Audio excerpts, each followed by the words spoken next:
Hi అండి, ఇది 2 days back record చేసిన వీడియో. ఇప్పుడు పోస్ట్ చేస్తున్నాను. మనకు కామనే కదా, మనం ఎప్పుడు టయానికి పోస్ట్ చేయం. ఇవాళ రికార్డ్ చేస్తే 4 రోజులు పోస్ట్ చేస్తాం, 4 రోజుల తర్వాత రికార్డ్ చేస్తే ఆ తర్వాత 10 రోజులకి మనం పోస్ట్ చేసి ఎప్పుడు టయానికి చేసిన పని అంటూ జీవితంలోనే లేదు. ఎప్పుడు ఆ మాట మీద తిట్టించుకుంటానే ఉంటా. ఇప్పుడు కూడా తిట్టించుకోవడమేను. ఏదో పీకుదామని పొద్దున్నే లేచాను, ఏమీ పీకలేక నోరు మూసుకొని బియ్యం కడిగి పెట్టుకుంటున్నాను.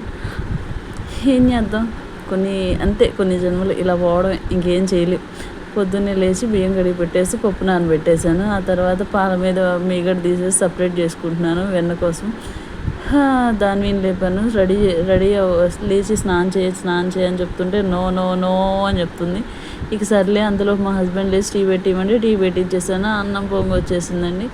ఇంకా అందులో అన్నం అని చేసేసి ఆ రోజంతా ఇలా ఫాస్ట్గానే పని అయిపోయిందిలే అని అనుకునేళ్ళు సరే ట్విస్ట్ వచ్చేసేసింది నా లైఫ్లోకి. మా బాబాకి ఫీవర్ వచ్చి తను స్కూల్కి వెళ్ళలేదు. ఇక ఈరోజు నాకు ఉందిరా దేవుడా అని అనిపించింది. ఏమంటారు, ఏం చేయలేము, కొన్ని అంతే. ఒక్కోసారి ఏం చేద్దాం, ఫీవర్ కదా, ఉంచేయాలి ఇంటి దగ్గర. ఇక ఈ రోజంతా రచ్చ చేస్తారు. ఫీవర్ ఉందని కమ్ముగా పడుకుంటారా, పడుకోరు. ఒకళ్ళు ఫీవర్ వచ్చి ఆగిపోతే ఇంకొకళ్ళు అసలు ఆ ఫీవర్ కోసం ఇంకో వంక పెట్టుకొని ఆగిపోతారు. ఇంకా కామన్ కదా, ఇంకిద్దరు ఉన్నప్పుడు అక్క ఆగిపోతే